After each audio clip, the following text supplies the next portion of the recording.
Good day and welcome on Makerization, and today I'm gonna share with you my thoughts on Might and Magic 6, because last week I finished this game, Might and Magic 6 Mandate of Heaven, because I wanted to find out whether it is still any good, and it has its moments. It is definitely not a bad game. I'm gonna say that it's a good game, just right from the start, but it has its bad designer choices.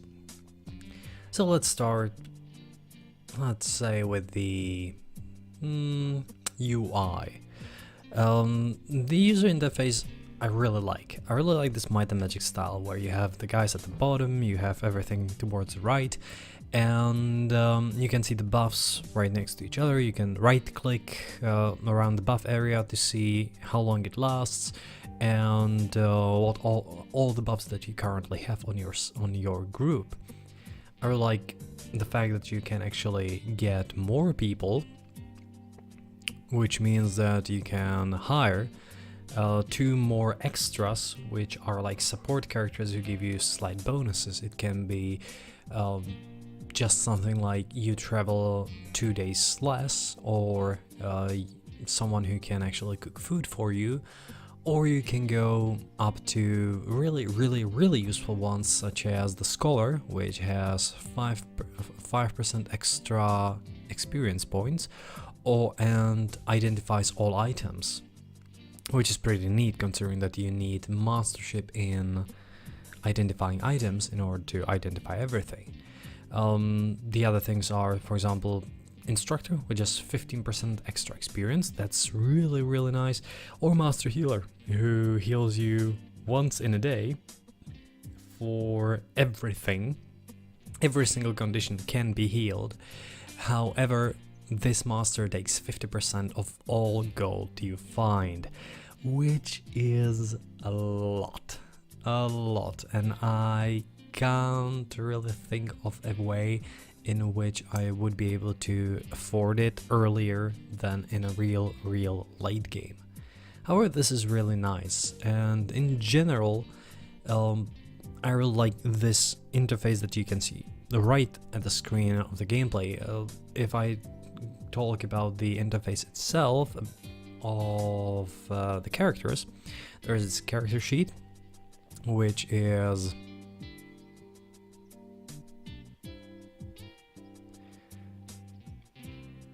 really nice. I don't know what to say about it. It's really good. It's clean. It tells you a lot of things. There's the skill system where you have to get a specific amount of points. Let's say 4, 8, 7, 8, 10, or 12, depending on what kind of thing it is, whether it's magic, weapons, or armor, and other skills. And you can get become either expert or master in these things. You also need to be, I think, promoted. Each class has 2 promotions, and well, very often you need also some stats requirements. For example, in order to be master learning, you need 50 intelligence. In order to be master bodybuilder, you need 50 endurance. In order to be master, I think that no, it's not. I think yeah, in order to be master merchant, you need 50 charisma. I'm not sure. I'm not really sure whether you need that. However, it has a lot of impacts. And the inventory, oh my god, I love the inventory. The inventory is great. You can see all the stuff in there has a specific amount of squares. It's similar to what people know from Diablo, that's probably the better pronunciation. However, I really love, not just like, I love it. That's the best thing about the game, that you have your character, or one of your characters, right on the right there on the right, and if you put any kind of type of clothes, weapon in there, the character holds it, the character carries it. Some people might seem that it's a standard thing right now. For example, WoW has been doing it for years. Some other new RPGs have been doing for years, but none of them have this great sprite art style with all those weapons, with all those armors. Every single time you put an armor on one of your guys, you see the great difference there. And it looks better than if it were 3D, and that's the problem I have even with today's RPGs, because once you put an armor on yourself, it looks slightly worse, right? Because you know that it's 3D. However, in here these things are handcrafted, and they are of amazing quality. Mostly the chainmail. The chainmails are just amazing. The weapons are great. The helmets are a bit off, just because the head of the characters is slightly tilted, and the helmet is not, so it makes it a bit weird, but it works extremely well. Now about the game itself, it will contain minor and major spoilers. Before we talk about the game itself and the dungeons and these things, I should talk about the system in which it works. So it's a real-time game, unlike the previous Might and Magics 1 to 5, which are turn-based and tile-based. You have a real rendered world to which you can freely move, and you have two modes. More or less it works like this. So you can move freely and you can actually attack and be in combat in real time. However, if you want a a lot more strategic approach, you can press enter. This enters a turn-based mode, which is still not tile-based. It's still really just fluid movement and these things. However, it allows you to really focus on what you're doing. So if you need every single character to do something else, so for example you press A and your knight attacks, you press S and your cleric is gonna use his quick spell, you want to cast a special spell because they're with your mage, let's say fireball, because the enemies are far, so that you don't get hit by the fireball too, you can do that. And this is what I really like. You can abuse the system a bit, so if you just run around and enemies have long-range attacks, you don't even have to be hit even once. But if you are against large groups of enemies, it's better to press enter, more or less, just because you can really pinpoint to whom you want to kill, and you can just snipe some of the enemies who are long-range who have long-range attacks, and the ones that are short-ranged you can just kill later on.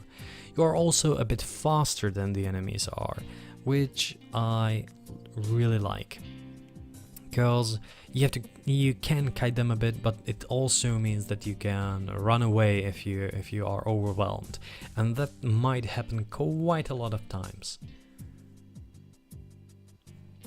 And yeah, in general, the combat is nice, really good in terms of that you have these two options, so that you can either go real time if you want to be quick about it, and against one enemy it's very often okay, or even two enemies, or you can go turn-based, which is usually great against large types and larger groups of enemies.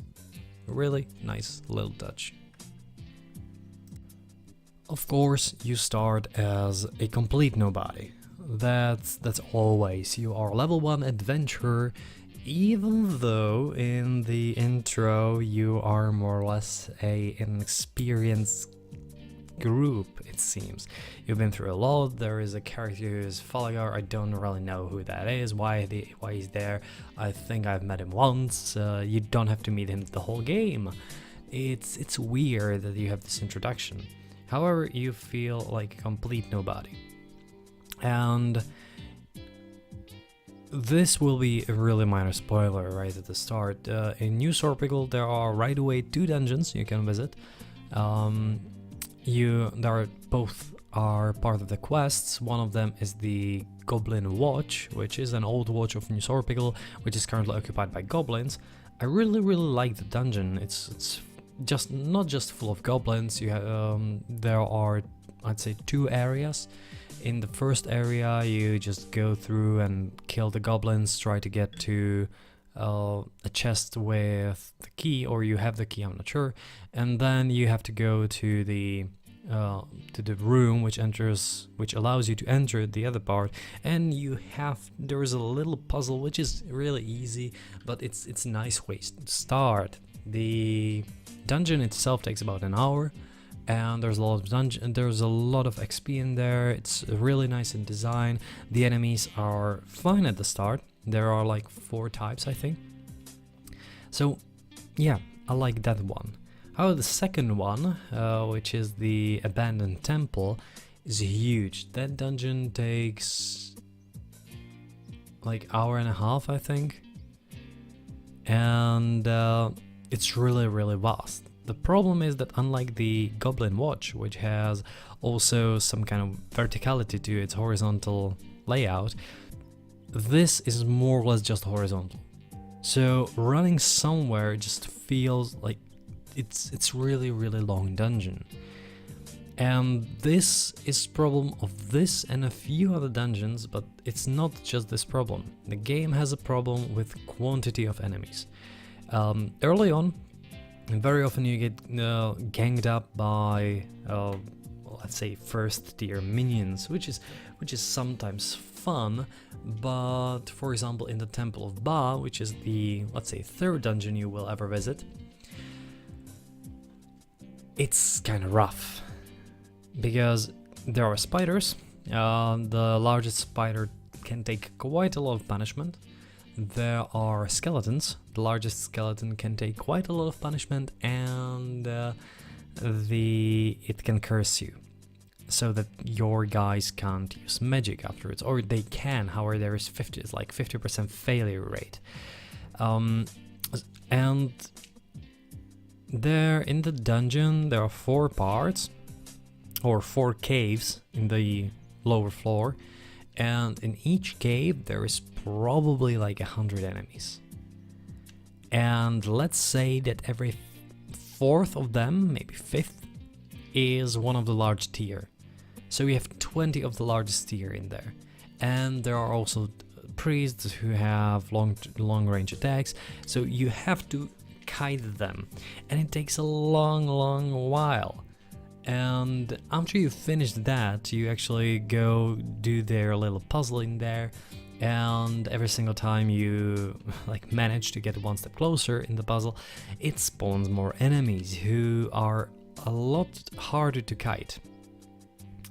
And afterwards you get to the top floor, where you're not supposed to kill them, where you're not supposed to kill all enemies. You're just supposed to run in there, grab it, and run away. I kind of like it and kind of dislike it in a way, because it gives you this feeling of like, I'm not supposed to do that. This is what what a group of adventurers would probably do if they were against huge groups of enemies. They would just run in there, grab stuff, and go away as quickly as possible and hope that no one follows them. That would be it. I kind of like it because of that.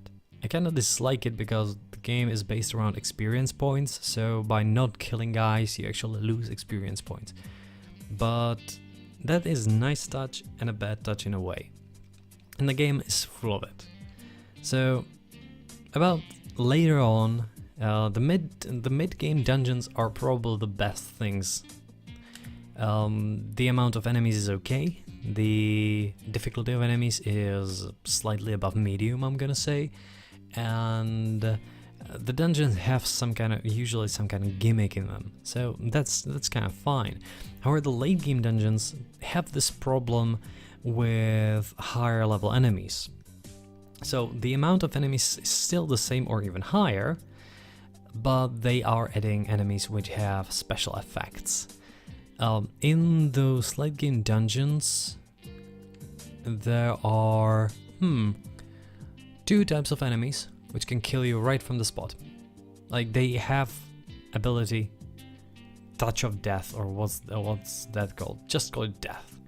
And for example, Minotaur King just goes die, and you hope that this attack misses, because it can right away kill one of your group. And if you have 5 Minotaur Kings, which is what sometimes happens because the game is shitty about it, you just die very quickly. Like, you can actually die in one turn. They just go around the corner, shout die, all of them, and the whole group of yours just gone. That can happen. There is another enemy later on. I'm not gonna spoil that one because it's a bit of a major story spoiler. However, about the dungeons later on, this is the problem. So enemies get progressively more difficult and more difficult, and even if they don't have a killing ability, they have something else. For example, if all your guys are unconscious, you're still gone. So even stuff like werewolves is pretty bad, because werewolves are really quick with their attacks. For dragons and drakes, for example, destroy your things.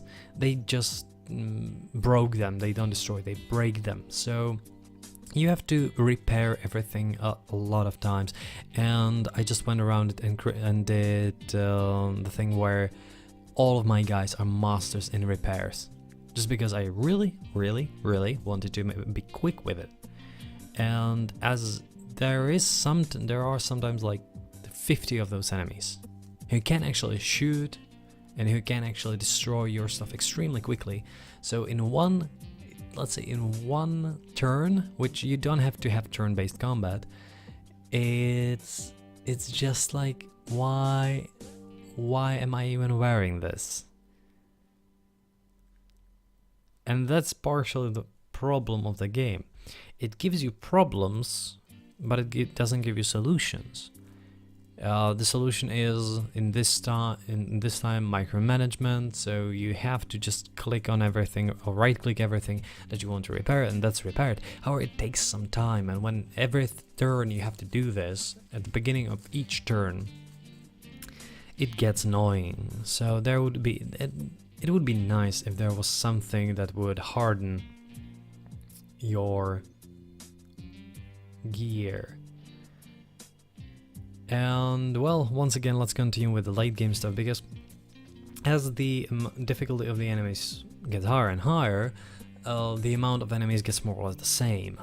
So for example, in one of the latest dungeons, the Tomb of Varn, there are 2 rooms in which there is, how many was that? 72 djinns altogether. 74, yeah, 30, I think that it was 34 in, no, wait, it wasn't there, it was like 6 times 36, yeah, there was 36, so 72, and there was 36 in one room, so 36 in another room. Even though they're not attacking you at the same time, and you have 6 or 9 attacking you at one time, it's annoying because you just know that you have to deal with 36 of them, and in the next room is the very same thing. There are Guardians of Varn who are really nice in design, they look great, they are immune to magic, they hit like trucks, and they can take quite some punishment. However, the problem is when you have the highest tier, like if it was filled with lowest tiers, it would be okay. Cause let's say 3 lower tiers, 2 mid tier and 1 high tier, even that would be pretty like difficult. So I'd say 4 lower tiers, 2 higher tiers, 1 highest tier. That would probably make a good composition, which would be manageable. However, very often you have the same amount of lower tiers as you have the higher tiers, and the mid tier is like 2 or 3 guys. So you have 1 lower tier, 3 mid tier, 1 higher tier, or even 1 to 1. And at that moment, if 12 of them attacks you, you can be more or less sure that there will be 3 up to 5 of the highest tier. And having 12 minions on yourself is not uncommon in Might and Magic 6. However, in this highest tier, you really have to take care of everything, because you can die extremely quickly. You can't do this in real time. You have to go into turn-based because they are simply quicker than you are.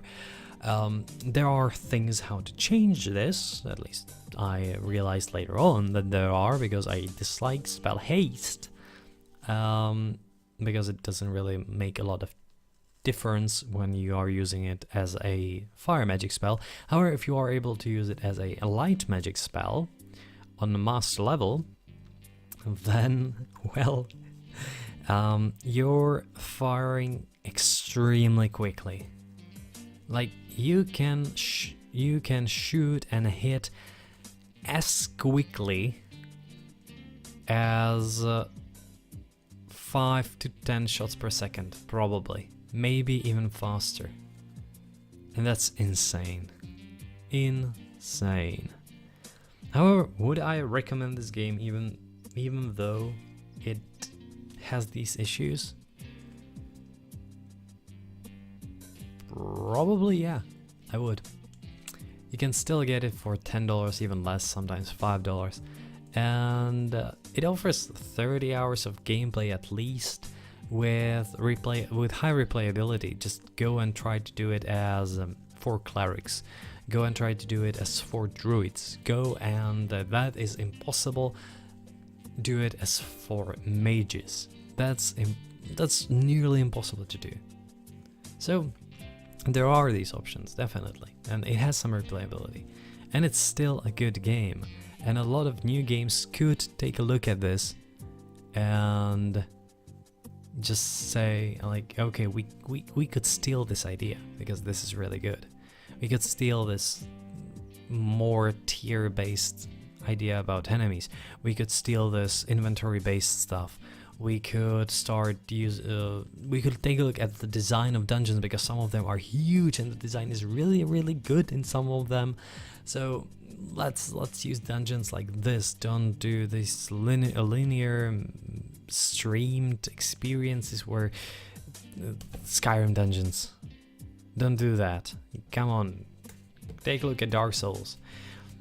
For example, I really think that the Tomb of Varn, of which I have talked about already, is the closest to Dark Souls level of design that I have seen a dungeon be. There are 4 entrances. I think there are 4 entrances. Yeah, you can actually abuse the system a bit, so you can actually use a shortcut here and there. You have to gather some things in order to continue to somewhere else. You have some little gimmicks in there, so it's not like lava, but there's radiation, and it's really nice in design. It's a peak of the game in terms of level design. That is the Tomb of Varn, and today's developers should take a look at it and really just, okay, can we implement just some of the stuff that we see here? Can we do levels that are interconnected, or dungeons that are interconnected, where you have 2 entrances, not just an entrance and exit, but where you actually have more ways how to get into a major area, where you have ways which allow you to use your specific orientation, so that you are the melee, so you can just rush in if you feel like it. But you could also use some kind of, let's say, a balcony or something like that as an archer or a magic user. That would be really nice. And about Might and Magic, it's still good. So just, if you feel like playing something that is difficult, because it definitely is. It's not as difficult as Dark Souls in many ways, but it is probably more difficult than a lot of RPGs today, than, let's say, Dragon Ages. I think that it's more difficult than BOE, Pillars of Eternity. And for $5 to $10, yeah, definitely go and grab it. So I hope that you enjoy this a bit. I know that it's a bit of a rant slightly. It's a It just shows the difficulties of the game. However, I was talking more or less about the bad things of the game, and because the rest is great. The rest is simply great. So, hope that you enjoy this. Thanks for watching, and see you next time.